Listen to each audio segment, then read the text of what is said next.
हाँ जी, तो आगे बढ़ते हैं चैप्टर नंबर 2 डेफिनेशन से भरा हुआ फॉरेन बॉन्ड की बात करते हैं, फॉरेन बॉन्ड समझना शुरू करते हैं। फॉरेन बॉन्ड कौन इश्यू करेगा? कोई भी कॉर्पोरेट इश्यू कर सकता है, गवर्नमेंट्स इश्यू कर सकती हैं, स्पेशल पर्पस व्हीकल्स इश्यू कर सकते हैं, है ना? जिनको एक ट्रस्ट होल्ड करती है और वो ट्रस्ट उसके अगेंस्ट यूनिट्स बाँट देती है, लाइक दैट म्यूचुअल फंड्स उस तरीके की बात। इन्वेस्टर्स, इंस्टीट्यूशनल, इंडिविजुअल दोनों इन्वेस्टर्स हो सकते हैं। मीडियम क्या हो सकता है? डायरेक्ट इश्यूएंस भी हो सकता है, स्टॉक मार्केट के थ्रू आप सेकेंडरी परचेज सेल भी कर सकते हो। रेगुलेटर तो है, तो दोनों कंट्रीज के रेगुलेटर्स, रिस्पेक्टिव कंट्रीज के रेगुलेटर्स। प्रॉब्लम ये है जो मतलब it happened very recently in our equity research cohort when I was explaining about foreign bond and somebody asked a very lame question कि सर कोई भी मतलब जैसे फॉर एग्जांपल अडानी है। अडानी ने मान लीजिए 1 बिलियन डॉलर रेज़ करे। तो जान 10,000 करोड़ रुपए रेज़ करा। ठीक है, कहाँ पर जाके रेज़ करा उसने? यूएस, यूके, न्यूज़ीलैंड ना एंड ऑस्ट्रेलिया एंड कनाडा। ये 5 देशों में उसने गया और लोगों से पैसे लिए। अब ये जो है ये फॉरेन बॉन्ड की कैटेगरी के अंदर आ जाता है। फॉरेन करेंसी बॉन्ड है क्या? बिल्कुल। अडानी का बिज़नेस प्राइमरली कहाँ पर है? इंडिया में। तो अब मुद्दे की बात ये है कि अडानी को अगर 10,000 करोड़ रुपए रेज़ करने थे तो क्या वो हिंदुस्तान में रेज़ नहीं कर सकता था? कर सकता था। लेकिन अगर ये पैसे की रिक्वायरमेंट उसको इंडिया से बाहर है तो? फॉर एग्ज़ाम्पल बड़ा कैपिटल एक्सपेंस करना है, ना अब उसके लिए मशीन्स जो है वो जर्मनी से मँगवा रहे हैं। तो अब जर्मन मशीन्स आईएनआर में नहीं चलेंगी ना भाई, मेरी बात समझ में आ रही है? For that you need to pay in USD. आप ऑस्ट्रेलिया के अंदर कोल माइन लेके बैठे हो, वो उसको ऑपरेट करना है फॉर एग्ज़ाम्पल, है ना? वहाँ पर कोई लाइसेंस फीस देनी है, किसी नए इंटरनेशनल एरिना में एक्सपेंशन करना है। फॉर ऑल दैट थिंग उसको क्या चाहिए? डॉलर चाहिए। समझना। अब वो अगर इंडिया में 10,000 करोड़ रेज़ करेगा, उसको लेके बाहर जाएगा, कन्वर्ट कराएगा 1 बिलियन डॉलर में, फिर वहाँ पर वो पैसा लगाएगा, वहाँ से पैसा कमाएगा। हर महीने उसको वापस थोड़ा-थोड़ा इंडिया लेके आएगा, ईएमआई भरेगा, कन्वर्जन कन्वर्जन में ही नब जाएगा वो तो। समझना मेरी बात प्लीज़। तो क्या करते हैं, बाहर जब पैसे की रिक्वायरमेंट है, तो बाहर के बाहर ही पैसा रेज़ कर लिया। आपको ये डेफिनिशन ही सिखाते रह जा रहे हैं कि foreign currency bond are issued in the currency different from issuer's home currency. Issuer Adani की होम करेंसी कौन-सी है? आईएनआर। और फॉरेन करेंसी बॉन्ड कौन-सी करेंसी में इश्यू हुआ है? डॉलर। समझ रहे? Usually the currency of the market where they are issued US में इश्यू हुआ है। समझ रहे? इसलिए डॉलर। रियल एग्जांपल अगर देखें तो फरवरी 2020 में दिल्ली इंटरनेशनल एयरपोर्ट लिमिटेड जो जीएमआर इंफ्रा का एक स्पेशल पर्पस व्हीकल है, उसने यूएसडी बॉन्ड इश्यू करे यूएस में, है ना? उसमें से कुछ बॉन्ड्स कन्वर्टेबल भी थे। मतलब चाहे तो फ्यूचर में उसको कन्वर्ट भी करा सकते हैं। अब अडानी जी के साथ इश्यू क्या आ रहा है थोड़ा समझना, प्लीज़। कई जगहों पर foreign currency bonds risk create करते हैं। कैसे रिस्क क्रिएट करते हैं? तो अगर आप यूएसडी में पैसा रेज़ करके आईएनआर में कन्वर्ट करा लिए इंडिया में और उस पैसे को इंडिया लिया है, समझ रहे हो? तो आप currency risk tick tock tick tock meter चालू हो गया। कारण क्या है पता है? जब 1,00,000 डॉलर मैंने 1 बिलियन डॉलर जब मैंने रेज़ करा था तब 90 रुपीज़ था 1 डॉलर का भाव। आज 100 रुपीज़ है। तो बैठे-बैठे 1,000 करोड़ का चूना लग गया भाई। समझ रहे हो? That is currency risk. मान लीजिए अगर मेरी करेंसी बढ़ती जाएगी तो मेरे को रीपेमेंट भी क्या मेरे लिए डिफिकल्ट होता जाएगा। ईएमआईज़ बढ़ती जाएँगी, रियलिस्टिक हिट लगेगा मेरे को, है ना? प्लीज़।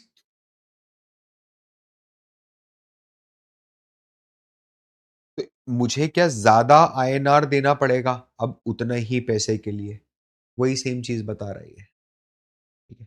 आगे देखिए यूरो बॉन्ड और एक्सटर्नल बॉन्ड थोड़ा-सा समझना ज़रा। यूरो बॉन्ड और एक और है मसाला बॉन्ड, ये नाम सुना होगा आपने। सबसे पहले तो ये समझ लो यूरो बॉन्ड का यूरो से कोई लेना-देना नहीं है। यूरोप से कोई लेना-देना नहीं है, यूरो एज़ अ करेंसी से कोई लेना-देना नहीं है। इंडियन गवर्नमेंट अगर फिलीपींस में जाके यूएसडी के अंदर पैसा रेज़ करके लाती है, तो फिलीपींस में जो बॉन्ड इश्यू करा जाएगा उसको यूरो बॉन्ड बोलेंगे। समझना, issued in the currency USD different from issuing countries currency, है ना। और मैं कहाँ कर रहा हूं इसको? आउटसाइड माय घर, आउटसाइड इंडिया। क्या इसको लोकल करेंसी में इशू करा जा रहा है? बिल्कुल भी नहीं। सर जरूरी है डॉलर में हो? कोई जरूरी नहीं है। सर एक बार वापस बताइए, इंडियन गवर्नमेंट अमेरिका जाके स्विस फ्रैंक में पैसा रेस करके अगर लेके आ जाती है तो उसको यूरो बॉन्ड बोलेंगे। इंडियन गवर्नमेंट भूटान जाके अगर नेपाली रुपया रेस करके ले आती है फॉर एग्जांपल, तो उसको भी यूरो बॉन्ड बोलेंगे। मेरी बात समझ रहे हो? मैं मेरे देश से बाहर जा रहा हूं और रेस क्या कर रहा हूं? एक तीसरी करेंसी। प्लीज अंडरस्टैंड, है ना। और वही मुझे मिल रहा है, वो यूरो बॉन्ड है। मसाला बॉन्ड क्या है? ये आईएनआर डोमिनेटेड यूरो बॉन्ड है। प्लीज, जब यूरो बॉन्ड आईएनआर में इशू हो जावे उसको क्या बोलेंगे? मसाला बॉन्ड। तो एक इंडियन कंपनी यूके जा रही है और आईएनआर में पैसा रेस करके लेके आ रही है, ये है मसाला बॉन्ड। अब आपका असाइनमेंट नंबर 1 आज का ये है कि आपको जाके मसाला बॉन्ड को गूगल न्यूज में घुमाना है ना। एंड आपको ये देखना है कि रिसेंटली किन 2 3 4 कंपनीज ने मसाला बॉन्ड रेस करे। उसके बारे में आप पढ़िए ज्यादा से ज्यादा कि आपको और क्या समझने मिल रहा है कि उन्होंने क्यों मसाला बॉन्ड रेस करे, what is the reason behind it. ठीक है, मैं आगे बढ़ता हूं। अब है ना अपन वारंट्स पढ़े, इसके पहले मैं आपको ईसॉप पढ़ाना चाहता हूं। हालांकि ईसॉप यहां पर है नहीं, बट ईसॉप और वारंट लगभग एक ही चीज है ना। तो आप पढ़ोगे आपको मजा आएगा, बहुत सारे अलग अलग कॉन्सेप्ट हैं, वो सारे के सारे इसमें मिक्स्ड एंड मिंगल है। तो ईसॉप की कहानी क्या है कि नारायण मूर्ति सर थे, 1980s में उनके पास उनके ड्राइवर को देने के लिए सैलरी नहीं थी, 7,000 रुपए। तो उन्होंने बोला राजू मेरे पास अभी पैसा नहीं है। तो बोले अच्छा। तो बोले क्या करना है फिर? तो बोले यार पैसा तो है नहीं, तो एक काम कर, मैं तेरे को शेयर दे दूं क्या? तो बोले क्या बच्चों को शेयर खिलाऊं घर जाके? तो बोले नहीं नहीं यार, अब देख समझ ले मेरी बात यार, मैं समझा रहा हूँ तेरे को ईसॉप क्या होता है। बोले हाँ बताओ। तो बोले देख मैं एक काम करता हूँ, तूने मेरे यहाँ पर ये 1 महीना काम करा ना, मैं तेरे को है ना 50,000 रुपए के शेयर्स इशू करूंगा, 50,000 रुपीज वर्थ के शेयर्स इशू करूंगा मात्र 500 रुपए में। राजू बोलता है ये क्या गेम है? तो बोले यही गेम है, तू मेरे पास 500 रुपए लेके आना, मैं तेरे को 50,000 रुपए वर्थ के शेयर्स इशू दे दूंगा, तू उसको बाजार में बेच देना। बोला अच्छा ठीक है। और बोले कब लेके आना है? तो बोले बस अब यही गेम है, आज से 5 साल पूरे होने के बाद, अगले 1 साल के अंदर अंदर। मेरी बात समझना, ठीक है। तो यहां पर आपको क्या वेस्ट हो रहे हैं आपके शेयर्स, वेस्टिंग पीरियड है, आपको चुपचाप बैठे रहना है बस। इससे क्या टैलेंट रिटेन रहता है, मेरे पास टैलेंट रिटेन रहता है ना। वो बंदा इंतजार करता है 4 साल 5 साल की, उसको इक्विटी मिलेगी, उसका स्टेक बढ़ेगा। वेस्टिंग पीरियड एक बार खत्म होता है, उसके बाद कन्वर्जन पीरियड स्टार्ट होता है, जब वो शेयर्स आएगा और लेके जाएगा। मतलब कंपनी ने क्या करा, सैलरी बांटने की बजाय कागज पे लिख के दे दिया कि आज से 5 साल बाद आ जाना, 500 रुपए लेके और 50,000 रुपए के शेयर लेके चले जाना। मेरी बात समझना, सिंपल सा लॉजिक है। क्या मेरी जेब से आज कोई पैसा लगा? कोई पैसा नहीं लगा। क्या कोई कैश का आउटफ्लो हुआ? कोई कैश का आउटफ्लो नहीं हुआ। बट क्या मेरे प्रॉफिट एंड लॉस में सैलरी के माध्यम से ये जाके गिरा? क्या employ compensation, employ benefit expense मेरे प्रॉफिट को कम करा? क्या बिल्कुल करा। जब मैं ईसॉप दूं तो वो इम्प्लॉइज को दिया जाता है ना। कंपनी का जो ओनर है, कंपनी का जो प्रमोटर है, मालिक है, डायरेक्टर है, वो खुद को ईसॉप नहीं दे सकते, भले ही वो कंपनी में एम्प्लॉय भी क्यों ना हो, इट इज नॉट अलाउड। तो सर फिर वो क्या करते हैं? वो ईसॉप की जगह वारंट इशू करते हैं। सर ईसॉप और वारंट में क्या डिफरेंस है? नाम का डिफरेंस है। ये ईसॉप है और ये वारंट है। समझना। वारंट कौन इश्यू करेगा? कंपनी इश्यू करेगी। वारंट से होगा क्या? Warrant are the options granting investors right to purchase issuer's share at a predetermined price after a specific period of time। ये क्या एक शर्त, एक कागज का टुकड़ा, एक ऑप्शन है जो आपको अधिकार दे रहा है? आपको मतलब किसको? डायरेक्टर को अधिकार दे रहा है वारंट कि डायरेक्टर तू मेरे पास आना। कब आना? आज से 5 साल बाद, है ना, और मैं तुझे वो शेयर एक pre determined price which is 500 rupees पे बेच दूंगा। बोला यार बहुत ही बढ़िया बात है ये तो, है ना। इससे एडवांटेज क्या होता है? मोटिवेशन हाई रहता है, आपका कैश का आउटफ्लो नहीं होगा एंड आपके एक सैलरी का एक्सपेंस बुक हो जाएगा, राइट, है ना। कई सारे स्टार्टअप्स हैं जो ईसॉप पूल्स बनाते हैं। Now understand.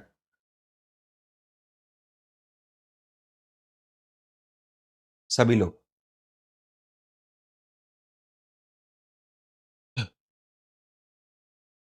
अगला है इंडाइसिस। इंडाइसिस बोल दो, इंडेक्सेस बोल दो। ये जो आप सुनते हो ना, सेंसेक्स, निफ्टी 50, है ना, बैंक निफ्टी, निफ्टी फार्मा,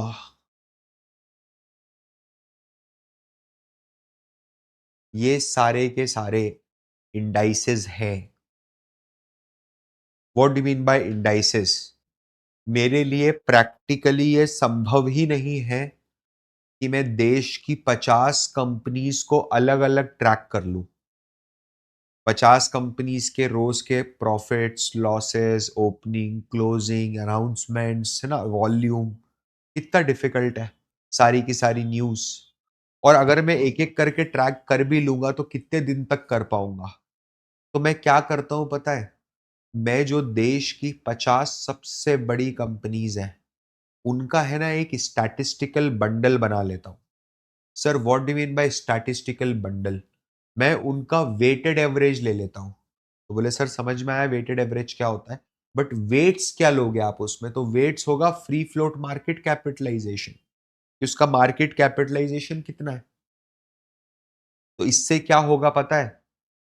इससे ये होगा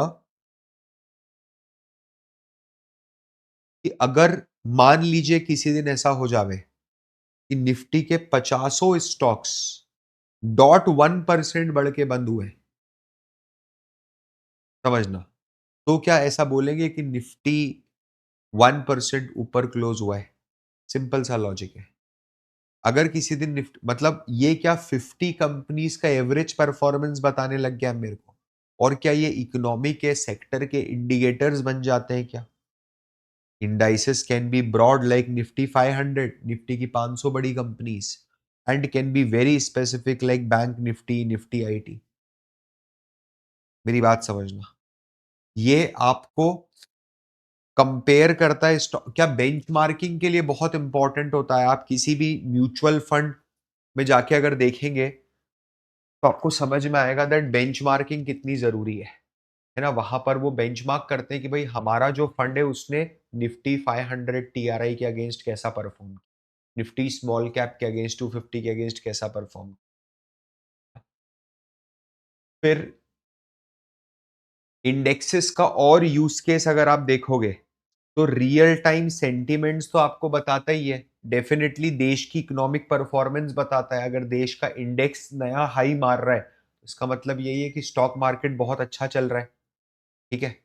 साथ में क्या ये आपको अपॉर्चुनिटी देता है कि आप निफ्टी 50 पे कॉल पुट ले सको, निफ्टी के कॉल पुट, सेंसेक्स के कॉल पुट, है ना, फ्यूचर्स ले सको, फ्यूचर शॉर्ट कर सको।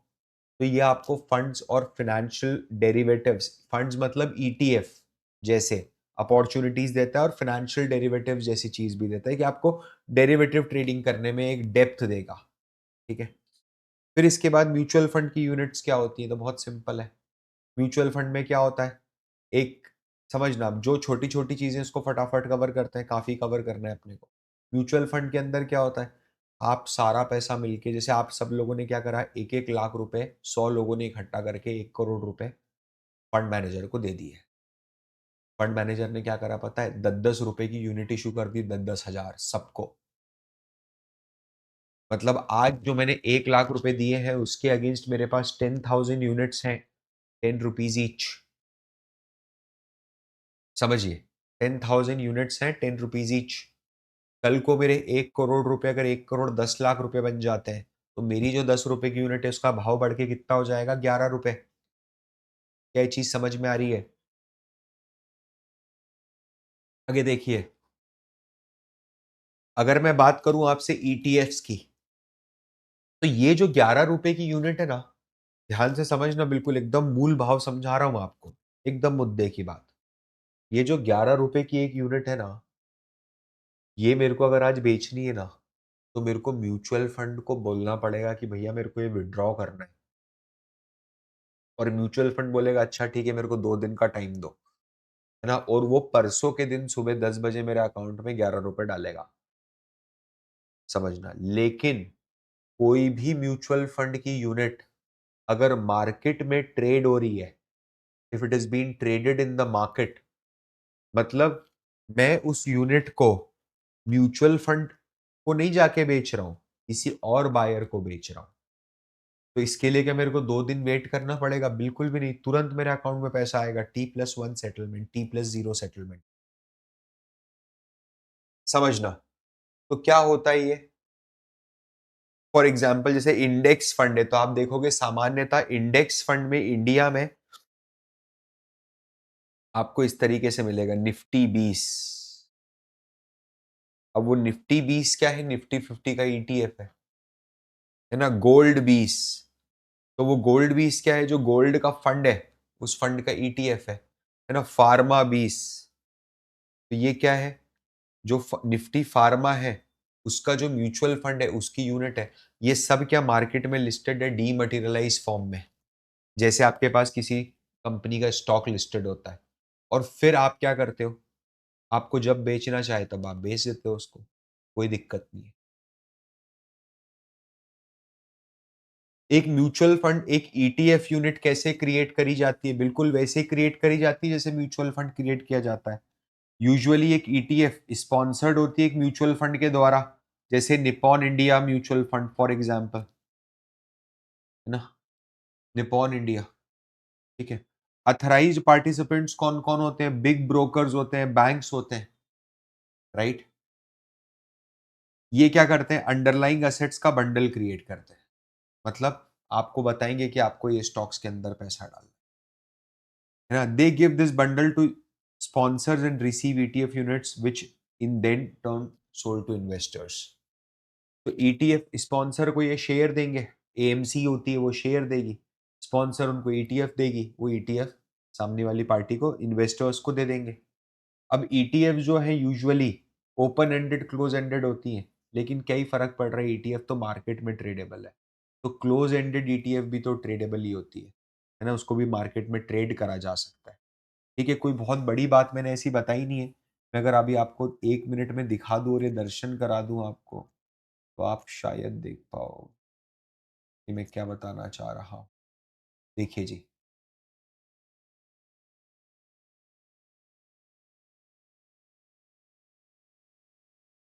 अ, ये निफ्टी 20 है, निपॉन इंडिया ईटीएफ, निफ्टी 20 है ना? अब मैं इसमें सिर्फ 20 ईटीएफ अगर करता हूँ, 20 ईटीएफ लिस्ट, तो ये सारे ईटीएफ्स हैं जी जो मार्केट में लिस्टेड है। Nippon India 50, mid cap 150, Hang Seng का है, मतलब हांगकांग मार्केट का है, IT bank 20, gold 20, silver 20, liquid 20। Liquid 20 क्या होता है? लिक्विड फंड्स के अंदर पैसा रहता है आपका, है ना? ये सारे के सारे लो कॉस्ट होते हैं बहुत ज्यादा। ठीक है, तो ऐसा नहीं कि एग्जिस्ट नहीं करते, there are good number of ETFs which exist in the market. ठीक है, आगे देखते हैं। तो आगे का जो मॉड्यूल है वो ये बोलता है कि भी हाइब्रिड इन्वेस्टमेंट्स क्या है, कौन से ऐसे प्रोडक्ट्स हैं जो डेट भी है, इक्विटी भी है, उसका मिक्सचर भी है। क्या यही हाइब्रिड होता है? एग्जैक्टली यही हाइब्रिड होता है। हाँ जी, तो सबसे पहले अगर अपन देखते हैं तो वो आता है प्रेफरेंस शेयर्स। अब प्रेफरेंस शेयर्स अगर आप देखोगे ना, तो उसके नाम में प्रेफरेंस है। और ये जो प्रेफ़रेंस हम बोल रहे हैं, ये प्रेफ़रेंस इनको 2 तरह के से मिली जाती है। देखो आप 2 चीज़ों से मिलके बनता है, प्रेफ़रेंस और शेयर्स। शेयर मतलब मालिक तो है, शेयर मतलब कंपनी में शेयर है मतलब मालिकाना हक है, बट प्रेफर्ड शेयर होल्डिंग है, प्रेफ़रेंस शेयर है। तो किस चीज़ में प्रेफ़रेंस 2 चीज़ों में प्रेफ़रेंस मिलेगी। नंबर 1 डिविडेंड पेमेंट में। इनको क्या डिविडेंड इक्विटी के पहले और डेट के बाद दिया जाएगा, डेट के इंटरेस्ट के बाद और इक्विटी के पहले इनको डिविडेंड दिया जाएगा? यस, ठीक है। इसके बाद समझना एवरीवन, इसके बाद अगर कंपनी कभी लिक्विडेशन में जाती है, तो क्या इनको जो कॉमन स्टॉक है, उनसे पहले लिक्विडेशन करा जाएगा इनका? बिल्कुल, इनको पहले पैसा दिया जाएगा। अब चूँकि इनको डिविडेंड दिया जाता है ना? तो इनका डिविडेंड भी क्या अनसर्टेन होता है क्या? अनसर्टेन बोले तो, जैसे ज़रूरी नहीं है ना कि किसी साल अगर कंपनी ने मुनाफ़ा कमाया, तो वो इक्विटी शेयर होल्डर या कॉमन स्टॉक होल्डर को डिविडेंड दे ही दे। उसकी मर्ज़ी, उसको नहीं देना होगा, नहीं देगी, समझना। लेकिन प्रेफ़रेंस के केस में आप ऐसा नहीं कर सकते। अगर बोलते हैं कि 6% प्रेफ़रेंस शेयर्स हैं, तो आपको फेस वैल्यू का 6% डिविडेंड उसको देना ही देना है। समझ रहे हो? देना ही देना है, it is like a debt. तो सर फिर इतना इसको सर पे क्यों चढ़ा के रखा है अपन ने? है ना? हम इसको हर राजा बाबू जैसा हर साल डिविडेंड दे रहे हैं, वो भी सबसे पहले दे रहे हैं, फिक्स्ड डिविडेंड दे रहे हैं। कॉमन स्टॉक मतलब अगर लिक्विडेशन हो रहा है, तो कॉमन स्टॉक के पहले इसको पूरा का पूरा पैसा दे रहे हैं। व्हाई? बिकॉज़ अपना वोटिंग राइट डाइल्यूट नहीं हो रहा है इसके अंदर। मेरी बात समझ रहे हो? तो प्रेफ़रेंस शेयर जो इनके पास किसी तरह का वोट करने का अधिकार नहीं होता है।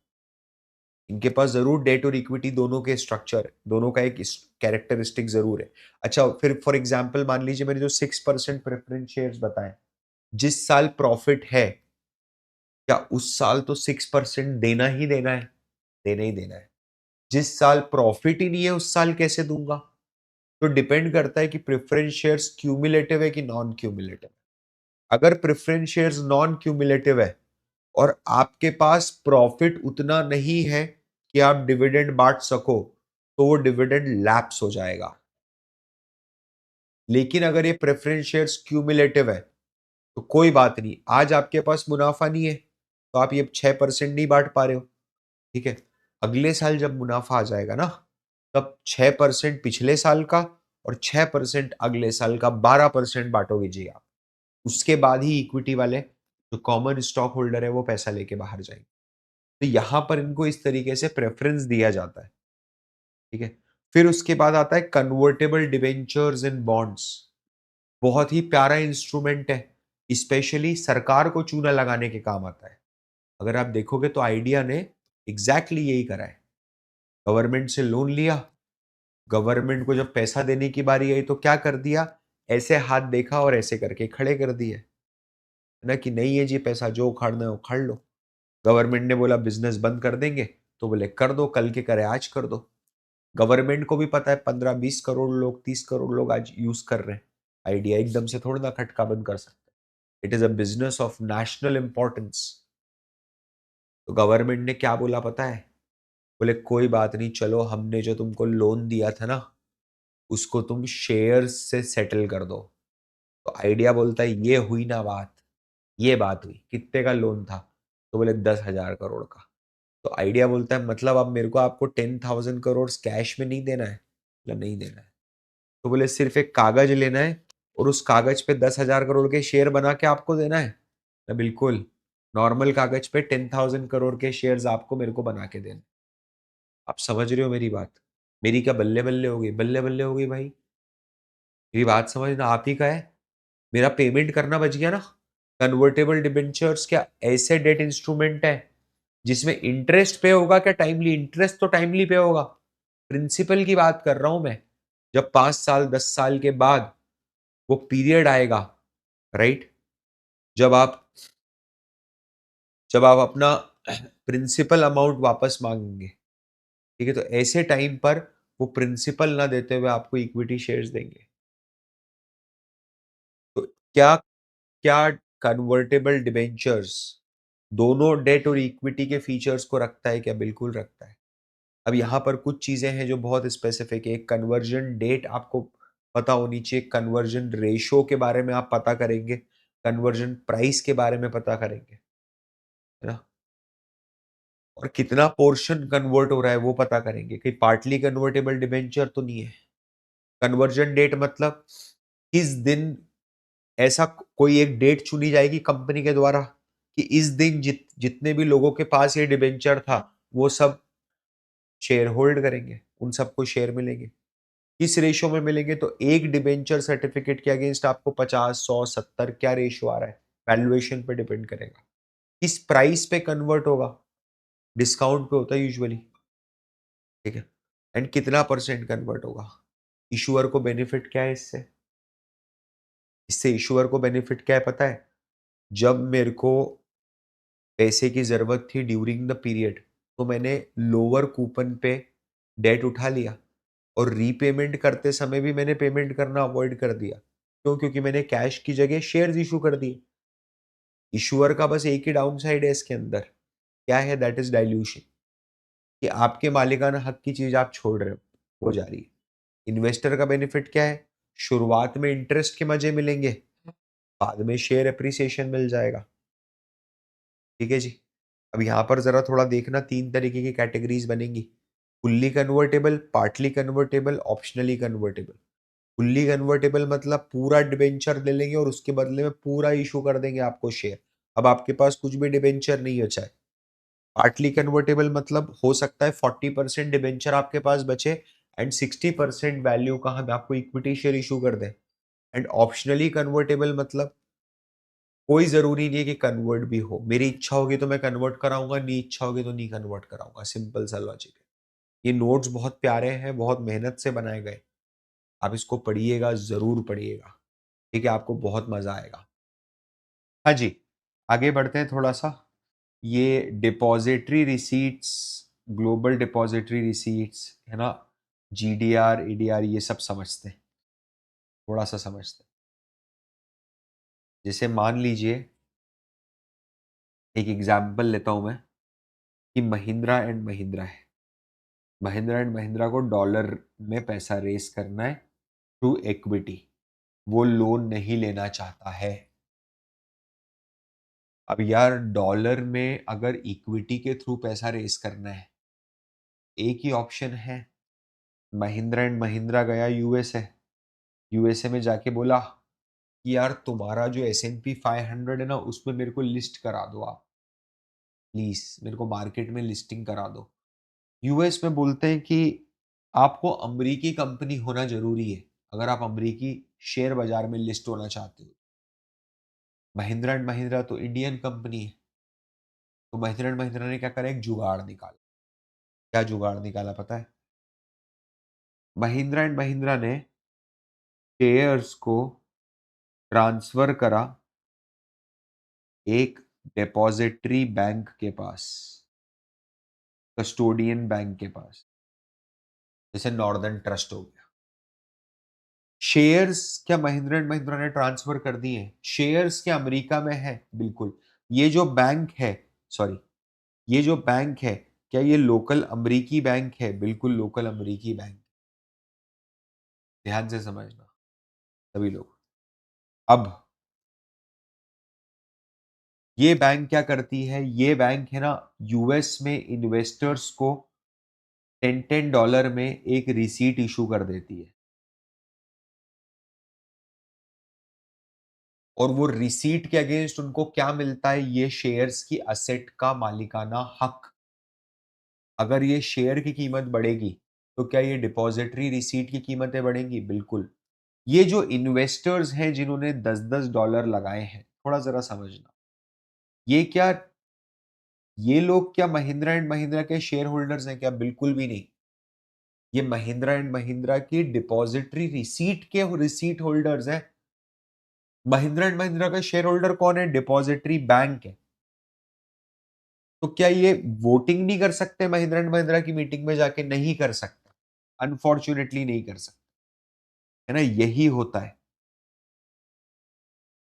तो जब Mahindra and Mahindra being a non US company America में जाके डिपॉजिटरी रिसीट इशू करके आ जाती है, तो उसको क्या बोलते हैं? ADR, American depository receipt. कोई बाहर की company, non Indian company, Malaysian, Dubai, Philippines, Pakistani, कहां पर आती है? इंडिया में आके अगर कैपिटल रेस करके लेके जाती है थ्रू रिसीट्स, आपको उस कंपनी के शेयर नहीं मिलेंगे। लेकिन इंडिया में बैंक ऑफ बड़ौदा को उसने अपॉइंट करा, वो कोरिया से कंपनी आई थी, उसने बैंक ऑफ बड़ौदा को सारे शेयर दे दिए और बैंक ऑफ बड़ौदा की कस्टडी में शेयर अब वो, और बैंक ऑफ बड़ौदा आपको यूनिट्स बांट रहा है। आपको उस कोरियन कंपनी पे ट्रस्ट नहीं होगा, बैंक ऑफ बड़ौदा में तो है। हांगकांग डिपॉजिटरी रिसीट मतलब नॉन हांगकांग कंपनीज कहाँ आके पैसा रेस कर रही है? हांगकांग में। और ग्लोबल डिपॉजिटरी रिसीट मतलब कोई कंपनी जो मल्टी कंट्री एक्सेस चाह रही है ना, एक से ज्यादा कंट्री में पैसा रेस कर रही है, that is global depository receipt. यहां तक क्या आप लोगों को समझ में आया अच्छे से? हाँ जी, आगे देखिए। Foreign currency convertible bonds, foreign currency convertible bonds के अंदर क्या है ब्रो? बहुत सिंपल सी बात है। अडानी जी ने एफसीसीबीज अगर इशू करे हैं, फॉरेन करेंसी कन्वर्टेबल बॉन्ड्स अगर इशू करें यूएसडी में, तो पैसा ये अमेरिकी डॉलर में उठा के लाए होंगे, बराबर बात है। फॉरेनर्स ने, इन्वेस्टर्स ने इशू किया होगा। अब जो आप इन्हें इंटरेस्ट दे रहे हैं, वो इंटरेस्ट यूएसडी में होगा, ठीक है। अगर जो इन्वेस्टर है वो बॉन्ड को आपके स्टॉक में कन्वर्ट कराने के लिए मान जाता है, तो आप उसको स्टॉक दे दोगे, है ना, और उसके पास एक इंडियन कंपनी का स्टॉक आ जाएगा। लेकिन अगर वो ये बोलता है कि नहीं, मेरे को तुम्हारा स्टॉक नहीं चाहिए, मेरे को मेरा पैसा वापस चाहिए, तो आपको उसको प्रिंसिपल अमाउंट यूएसडी के अंदर ही वापस करना पड़ेगा। ये होता है एफसीसीबी, ठीक है। इक्विटी लिंक्ड डिबेंचर्स क्या है पता है? इसमें है कि डिबेंचर और इक्विटी दोनों के मजे ले ली। कैसे? यहां पर मैं, मेरा कैपिटल क्या प्रोटेक्टेड है? अगर मैंने 1 लाख रुपए का ईएलडी खरीदा, इक्विटी लिंक डिबेंचर खरीदा, बिल्कुल कैपिटल इज प्रोटेक्टेड। 1 लाख रुपए 1 लाख रुपए बने हुए रहेंगे हमेशा, उससे कम नहीं हो सकता, है ना। लेकिन जो इंटरेस्ट मिलेगा ना, वो कैसे मिलेगा पता है? निफ्टी 50 का रिटर्न -1%, से फॉर एग्जाम्पल, है ना, सेंसेक्स 30 का रिटर्न -0.5%, इस तरीके। तो मेरा रिटर्न, मेरा जो इंटरेस्ट है, वो फिक्स्ड ना होके इक्विटी के साथ लिंक कर दिया है मैंने। प्लीज अंडरस्टैंड, है ना। तो मेरे को मेरी कैपिटल प्रोटेक्शन मिल रही है, साथ में मेरे को अपॉर्चुनिटी भी मिल रही है इक्विटी मार्केट्स में उसका जो गेन है, उस गेन को लेने की। और कमोडिटी लिंक डिबेंचर्स के अंदर क्या है? जैसे यहाँ पर निफ्टी और सेंसेक्स के साथ लिंक्ड है डिबेंचर, समझना, वैसे ही वहां पर कमोडिटी के साथ लिंक्ड है डिबेंचर।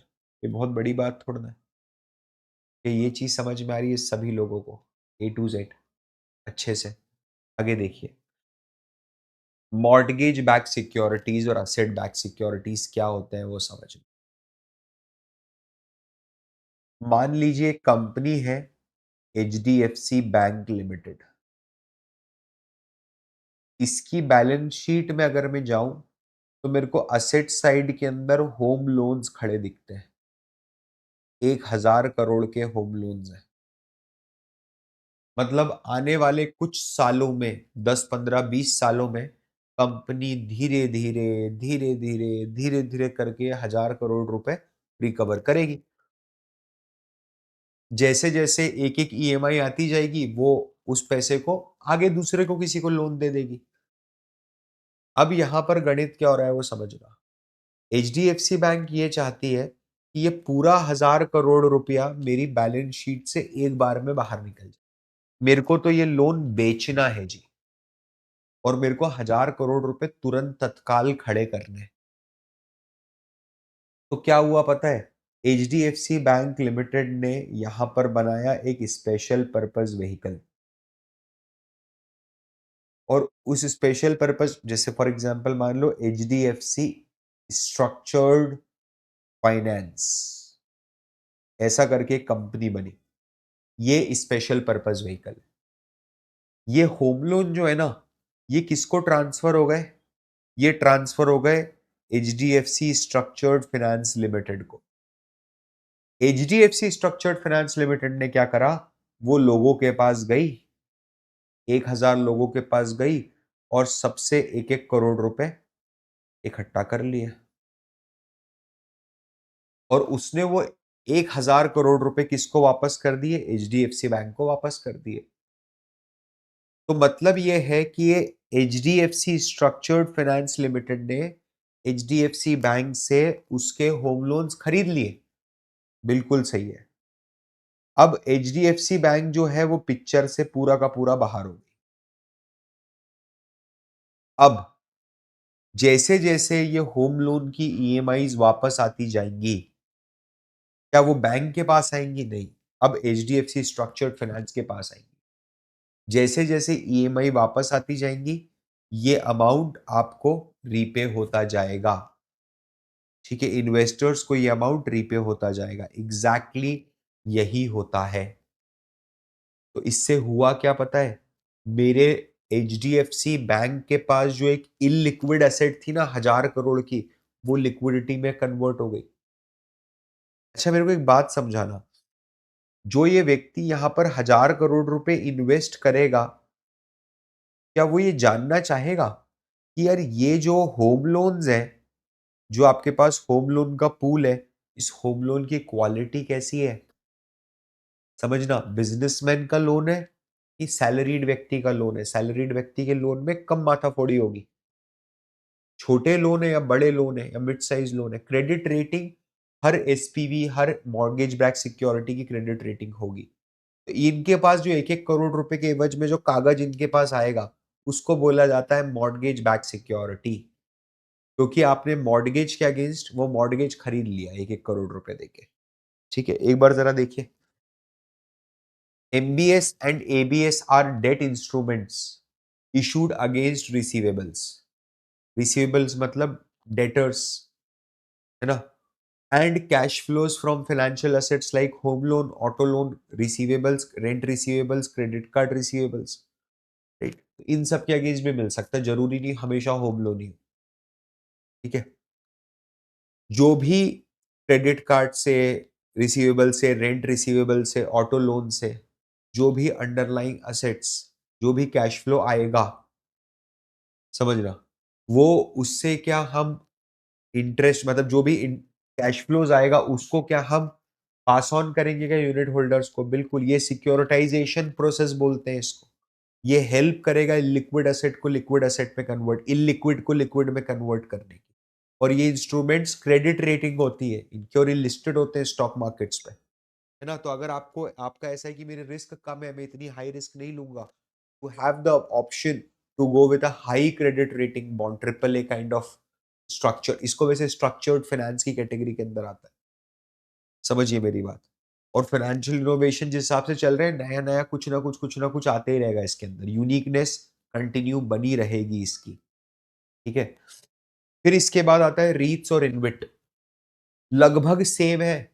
यहां पर आपने पूल किस चीज का बनाया था? होम लोन का बनाया था। क्रेडिट कार्ड के रिसीवेबल्स का बनाया था। ऑटो लोन का बनाया था। रेंट रिसीवेबल्स का बनाया था। आप है ना पूल बना दो मॉल का। मतलब कोई बिल्डर है जिसने मॉल बनाया 1,000 करोड़ का लागत पे, उसने एक स्पेशल पर्पस व्हीकल खोला, उसने वो मॉल उसको ट्रांसफर करा, मैंने 1,000 आदमी को पकड़ के 1-1 करोड़ रुपए ट्रांसफर कर दिए, उनसे ले लिए। तो अब उनके पास क्या उस 1,000 करोड़ के मॉल में 1 करोड़ के बराबर की ओनरशिप आ गई? आ गई। अब इस 1,000 करोड़ के मॉल में मान लो 300 दुकानें,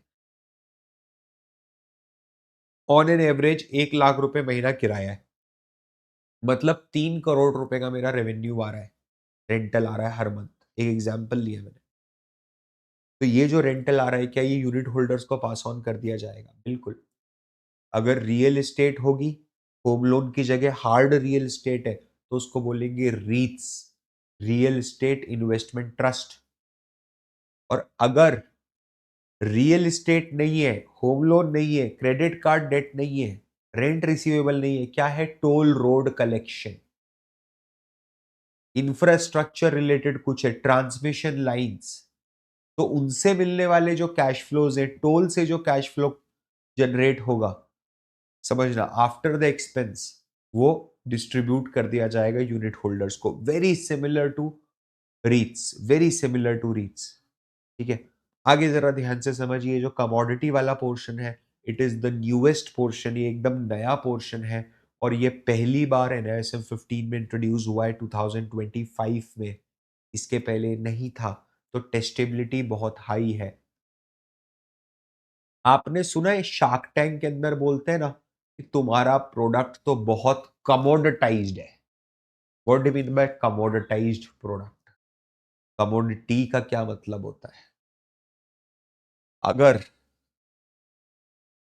अगर तू चूना लेने जा रहा है, चूना चूना जिससे दीवारें पोतते हैं, खाने में काम आता है, लाइम स्टोन, तू चूना लेने जा रहा है, पत्थर के शेप में मिलता है चूना ऐसे, तीन दुकानें हैं एक साथ, एक के बाद एक के बाद एक लगी हुई, एक बोल रहा है चूना 18 रुपए किलो, एक बोल रहा है 19 रुपए किलो, और तीसरा बोलता है सर मेरा चूना है ना 5 स्टार ब्रांड का चूना है 30 रुपए किलो। आप क्या 30 रुपए किलो में चूना लेके खुद को चूना लगवाओगे? बिल्कुल भी नहीं। कारण क्या है पता है? Because at the end of the day it is चूना, कमोडिटाइज्ड है। मेरे को फर्क नहीं पड़ता कौन सी ब्रांड का है क्या नहीं है, मेरे को क्या करना, पानी में घुलना है, दीवार पे पोतना है, खत्म हो गई बात। प्लीज अंडरस्टैंड, गोल्ड का बार अगर आपको लेना है, सोने का सिक्का, चांदी का सिक्का, तो क्या फर्क पड़ता है कुछ कि आप कौन सी कंपनी का ले रहे हो? अगर तीनों के तीनों 22 कैरेट है, जय जय सिया राम, चलने दो, क्या दिक्कत है? मेरी बात समझिएगा, प्लीज अंडरस्टैंड, है ना? लेकिन गोल्ड की ज्वेलरी क्या कमोडिटाइज्ड है? बिल्कुल। क्यों? क्योंकि डिजाइन पे डिपेंड करता है। तो अब कमोडिटी को है ना दो पार्ट्स में बांटा गया है, एक है हार्ड कमोडिटी और दूसरा है सॉफ्ट कमोडिटी। हार्ड कमोडिटी मतलब जिसको जमीन खोद के निकालना पड़ता है, प्रोसेसिंग करनी पड़ती है भयंकर। एंड सॉफ्ट कमोडिटी जैसे metals, that is hard commodity, crude oil, hard commodity. Soft commodity मतलब ऐसी समझना, ग्रेन्स हो गए, चावल दाल पल्सेस, इस तरह की चीजें जिनका प्रोडक्शन करा जा सकता है ना, आप चाहो तो उनका सप्लाई बढ़ाया जा सकता है। मेनली अगर आप देखोगे तो कमोडिटी के प्राइसेस जो है ना वो बहुत वोलेटाइल नहीं होते, कभी कभार कोई ऐसा टाइम आता है जब कमोडिटी का प्राइस बहुत वोलेटाइल होकर आगे बढ़ जाता है, बट मेजरली, राइट, वो आपको इन्फ्लेशन से प्रोटेक्शन देगा, इन्फ्लेशन के साथ साथ बढ़ेगा। ठीक है, एंड वो रियल असेट है, मतलब आपके हाथ में अगर गोल्ड रखा हुआ है तो आपके हाथ में गोल्ड रखा हुआ है, मेरी बात समझ रहे हो? It is a real value है उसकी। स्टोरेज कॉस्ट ज्यादा होगी क्या? डेफिनेटली होगी। आपके हाथ में अगर मैंने आपको रियल गोल्ड दे दिया है तो अब उसको स्टोर करके रखना है आपको, प्लीज। तो इसीलिए थोड़ा सा लोग इसको परहेज कर जाते हैं, इसमें एंट्री करने के लिए थोड़ा बहुत करना है कर लो, कोई दिक्कत नहीं है। हार्डकोर में मतलब जैसे मेटल बुलियन खरीद लिया, लेकिन अब तू 2 4 5 किलो लेके अगर बैठा है सोना, कि 10 करोड़ का सोना ही लेके बैठा हूं मैं, समझना मेरी बात, तो बैंड बजेगी भाई, अब कैसे काम चले। ठीक है, आगे देखते हैं। इन्वेस्टमेंट रूट्स क्या क्या हो सकते हैं? प्रीशियस मेटल, डायरेक्टली आप बुलियन में पैसा लगा दो। कमोडिटी ईटीएफ मतलब, आपको याद है अभी अपन ने देखा था गोल्ड 20, सिल्वर 20, है ना, गोल्ड 20 सबसे कॉमन है। मैनेज्ड फ्यूचर्स, क्या मैं फ्यूचर खरीद सकता हूँ? Sir what is future? Derivatives, yes. Sir NISM में सुना सुना है डेरिवेटिव, एनआईएसएम 8, यस एनआईएसएम 8, अपनी प्लेलिस्ट है पूरी, देखिएगा जाके। वेयर हाउस रिसीट्स, मतलब आप वेयर हाउस रिसीट्स देके भी गोल्ड ले सकते हो, मतलब वेयर हाउस रिसीट इज ये equivalent as that. Precious metal समझिएगा, है ना, रियल वैल्यू है गोल्ड सिल्वर की, आपने उसको दे दी। कमोडिटी ईटीएफ वही उसका एनएवी आएगा। इसमें क्या होगा पता है? एक तो स्टोरेज कॉस्ट नहीं लगेगी आपकी और रिस्क कम है, आदमी कागज थोड़ा ना चुरा के लेके जाएगा। मैनेज्ड फ्यूचर्स यानी फ्यूचर्स है, ठीक है। आगे देखेंगे थोड़ा। अब क्या है ना, स्ट्रक्चर ऑफ सिक्योरिटी मार्केट के बारे में बात हो रही है। स्ट्रक्चर ऑफ सिक्योरिटी मार्केट मतलब मार्केट के जो है 2 भाड़ों में डिवाइडेड है। एक है प्राइमरी मार्केट और एक है सेकेंडरी मार्केट। प्लीज अंडरस्टैंड, दोनों एक दूसरे पे इंटरडिपेंडेंट भी हैं और दोनों अलग-अलग भी हैं। कैसे? कोई भी चीज़ पहले प्राइमरी मार्केट में आती है, उसके बाद वो सेकेंडरी मार्केट। जब भी कंपनी वापस से जब भी कोई बिज़नेस डायरेक्टली पहली बार शेयर होल्डर्स को या जनता को कुछ इश्यू करता है फर्स्ट टाइम, जब कंपनी से आप डायरेक्ट खरीद रहे हो, that is primary market issue, IPO, initial public offering. वो सब प्राइमरी मार्केट में होता है। एक बार मेरे पास शेयर आ गया, उसके बाद मैं उस शेयर को 4 लोगों को बेच रहा हूं या किसी को भी बेच रहा हूं, कंपनी के पास वापस नहीं जाऊंगा मैं, कंपनी तो बेच के बाहर हो गई। समझ रहे हो? अब तो कंपनी के शेयर लिस्ट है मार्केट में और चल रहे हैं। समझ रहे हो? बाइंग सेलिंग चल रही है। बट मुझे अगर अब मेरे पास जो शेयर रखा है उसमें प्रॉफिट बुक करना है, लॉस बुक करना है, मैं उसको बेच रहा हूं। तो अगर मैं बेचता हूं ना, तो मैं उसको सेकेंडरी मार्केट में बेचूंगा, किसी और बायर को बेचूंगा। प्लीज।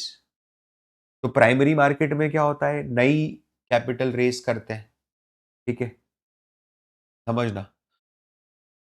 आप पहली बार कोई सिक्योरिटी क्रिएट कर रहे हो, कोई फाइनेंशियल असेट क्रिएट कर रहे हो, सेकेंडरी मार्केट में ऑलरेडी जो ट्रेडेड सिक्योरिटीज है, जिन पे ट्रेडिंग हो चुकी है, जो ऑलरेडी इशूड है, ठीक है, वो सारी की सारी सिक्योरिटीज ट्रेड होती है। एक इन्वेस्टर को एग्जिट अपॉर्चुनिटी मिलती है क्या सिक्योरिटी सेकेंडरी मार्केट के कारण? बिल्कुल। समझना। और नए इन्वेस्टर्स भी घुस जाते हैं उसके अंदर, मार्केटेबिलिटी मिलती है, लिक्विडिटी देता है वो सेकेंडरी मार्केट आपको। प्राइमरी मार्केट के अंदर क्या क्या चीजें आती है? Public issue. पब्लिक इशू बोले तो आईपीओ, एफपीओ। आईपीओ क्या होता है सर? आईपीओ मतलब पहली बार जब कोई कंपनी अपना शेयर मार्केट में लिस्ट करती है, तब उसको आईपीओ बोला जाता है। इसमें 35% शेयर्स रिटेलर्स के होते हैं ना, और 50% बाकी लोगों के हो सकते हैं मैक्सिमम। प्रमोटर को 75% से कम, मतलब 25% मिनिमम प्रमोटर को लिक्विडेट करना ही पड़ेगा। समझिए, वो होता है इनिशियल पब्लिक ऑफरिंग।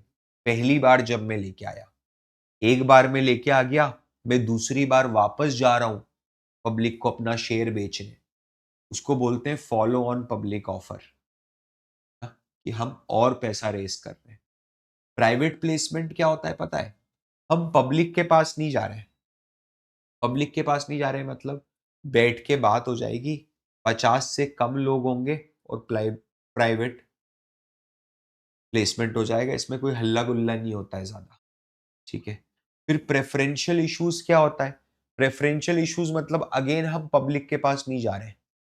हम क्या करते हैं, अल्ट्रा एचएनआईस, है ना, जो क्वालिफाइड इंस्टीट्यूशनल बायर्स हैं, क्यूआईबीस, उन लोगों से बात कर रहे हैं। ठीक है, समझ में आ रहा है? और उन लोगों से बात कर रहे हैं, उन लोगों को बोल रहे हैं कि भाई तुम हमारी कंपनी में एक प्राइवेट राउंड कर दो। That is preferential issues. Right issues क्या होते हैं? राइट इशू बहुत सिंपल है। आपके जो एग्जिस्टिंग इन्वेस्टर्स है ना, आप उनको पहले मौका देते हो। यार देखो, हमको तो और पैसा रेस करना है, ठीक है, तो आप ही पैसा दे दो, आप तो मालिक हो ही ऑलरेडी। मेरी बात समझना। अब इसके अंदर एक एडवांटेज क्या है पता है? एडवांटेज ये है कि आपको जो शेयर्स मिलेंगे वो मार्केट रेट से कम में दे दूंगा मैं आपको। मार्केट में भी 200 का रेट चल रहा है, मैं आपको 180 में दे दूंगा। तो राइट इशू के चक्कर में पता है, जो एग्जिस्टिंग है, मेरे पास 1 लाख शेयर है मान लीजिए, और 1:10 का राइट आया है, तो 10,000 शेयर में खरीद सकता हूँ। 1 लाख शेयर के अगेंस्ट 1/10 खरीद सकता हूँ। अब कंपनी बोल रही है कि 200 का शेयर है, मैं आपको 180 में दे दूंगा अपफ्रंट। मैंने दे दे। मैंने खरीद लिए 10,000 शेयर। जैसे ही मैंने 10,000 शेयर खरीदे, मेरे पास आए, मैंने बाजार में उसको 200 के भाव में बेच दिए। मैंने क्या 20 रुपए प्रति शेयर मुनाफा कमा लिया? बिल्कुल। मोटा मोटा 2 लाख रुपए, है ना? तो रिटेलर्स जो होते हैं वो इस तरीके का काम करते हैं। बोनस शेयर्स क्या होते हैं जी? बोनस शेयर्स मतलब हम आपको एडिशनल शेयर्स दे रहे हैं फ्री में। इसके अगेंस्ट जो आपका पुराना मुनाफा हमारे पास पड़ा है, उसके अगेंस्ट। लेकिन पता हो क्या होता है? इसमें सिर्फ नंबर ऑफ शेयर्स बढ़ते हैं, आपकी टोटल वेल्थ नहीं बढ़ती है। मेरी बात समझना, थोड़ा-सा ये ट्रिकी लगेगा आपको, ठीक है? मतलब क्या है पता है? आपकी कंपनी के पास जो पैसा है, उसी में से निकाल के आपको दिया है ना, और आप पूरे कंपनी के मालिक हो, तो आपकी टोटल वेल्थ कैसे बढ़ जाएगी फिर? स्वेट इक्विटी मतलब ईसॉप, जो मैंने समझाया था कि नारायण मूर्ति ने अपने द ड्राइवर को 1 महीने की सैलरी दी, उसको बोलते हैं स्वेट इक्विटी। नाम नाम है बस, ठीक है? नाम है कि स्वेट इक्विटी है। और ऑफर फॉर सेल क्या होता है? ऑफर फॉर सेल मतलब, जैसे एक एग्जांपल देके बताता हूँ। जिन लोगों ने मीशो में इन्वेस्ट किया था शुरुआती दिनों में, ओयो में इन्वेस्ट किया था शुरुआती दिनों में, समझना। उन लोगों ने जब आईपीओ आया, तो अपना माल बेच दिया। एक आईपीओ जब आता है तो उसका स्प्लिट देखा जाता है कि इसमें से कितना फ्रेश इशू है और कितना ऑफर फॉर सेल है। तो ऑफर फॉर सेल, अगर कई आईपीओ ऐसे होते हैं जिसमें 100% ऑफर फॉर सेल होता है, जैसे सूला, सूला वाइन यार्ड्स, लेंसकार्ट, सब कुछ ऑफर फॉर सेल, समझना। जहां पर हम आपको, इन्वेस्टर को, रिटेलर को पैसा दिलवा देते हैं, शेयर्स बेच देते हैं आईपीओ में, आईपीओ के थ्रू। तो जो पुराना इन्वेस्टर है वो एग्जिट कर गया और उसने अपना पूरा माल किसको बेच दिया? रिटेलर को बेच दिया। यूजुअली जो आप देखोगे तो ऑफर फॉर सेल में जो वैल्यूएशंस होते हैं, क्या वो बहुत ज्यादा एग्जॉर्बिटेंट वैल्यूएशंस होते हैं क्या? बहुत ही हाई फाई वैल्यूएशंस होते हैं क्या? बिल्कुल ही हाई फाई वैल्यूएशंस होते हैं, ठीक है। ईसॉप वही सेम चीज जो अपन ने देखी थी। सेकेंडरी मार्केट के अंदर क्या आएगा? ओवर द काउंटर मार्केट आता है। ओवर द काउंटर मार्केट मतलब टेबल पे बैठ के बात हो गई, एक्सचेंज एक्सचेंज गए तेल लेने, तू तो मेरे को एग्रीमेंट के थ्रू ट्रांसफर कर दे, है ना? मैं तेरे को पैसा दे देता हूँ, तो मेरे को स्टॉक दे दे। एक्सचेंज ट्रेडेड मार्केट मतलब जहां पर स्टॉक एक्सचेंज है, वहां पर सेटलमेंट हो रहा है। क्लियरिंग कॉर्पोरेशन एक बीच में बिचौलिया है जो सेटलमेंट को गारंटी करता है। आज तू अगर निफ्टी 50, आज तू अगर एनएससी पे जाके रिलायंस का स्टॉक खरीदता है, समझना, तो ऐसा थोड़ा ना है कि तेरे को विश्वास नहीं है कि पता नहीं सर स्टॉक मिलेगा। अरे बिल्कुल मिलेगा, क्यों मिलेगा? एनएससी गारंटी लेता है उस चीज की कि अगर मैंने आपका पैसा लिया तो मैं आपको स्टॉक लाके दूंगा, बाय हुक और बाय क्रुक, समझना। और ये सब कैसे होता है? Through trading. तो क्या एनएससी के प्लेटफॉर्म पे ट्रेडिंग को फैसिलिएट किया जाता है? ट्रेडिंग को फैसिलिएट किया जाता है। ट्रेडिंग क्या होता है सर?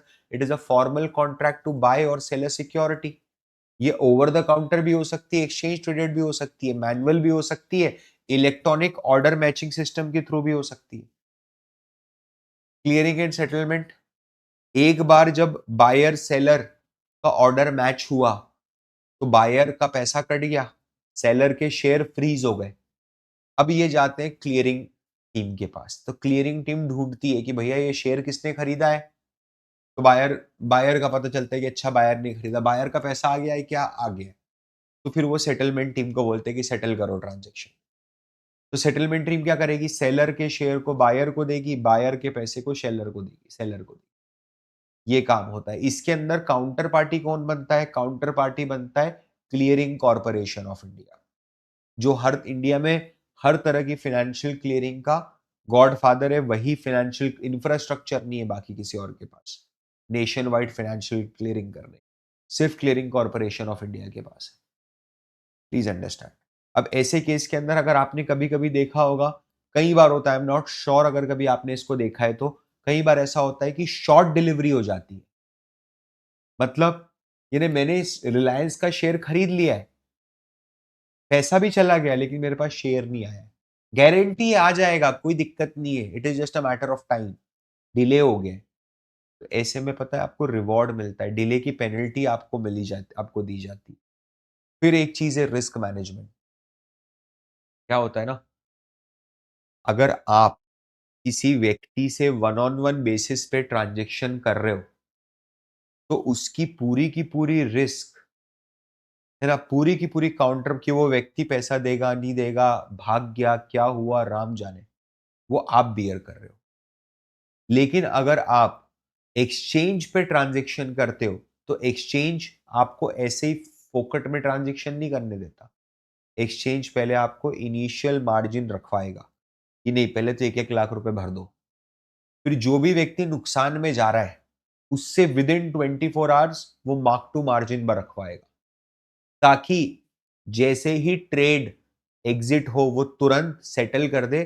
कोई भी पार्टी पैसा लेके भाग नहीं जाए, कोई भी पार्टी एक दूसरी पार्टी को चूना ना लगा दे। ठीक है? आई होप आपको यहाँ तक अच्छे से समझ में आया होगा। ठीक है? इसके बाद का अपन नेक्स्ट सेशन में कवर करेंगे। मैं आपसे मिलता हूँ अगले वीडियो में। तब तक के लिए this is Parth Verma signing off. आप कमेंट में ज़रूर लिख के बताइए कि आपको ये कैसा लगा। हमारी टीम को बहुत motivate. Thank you so much and I will see you on Thursday. Bye bye.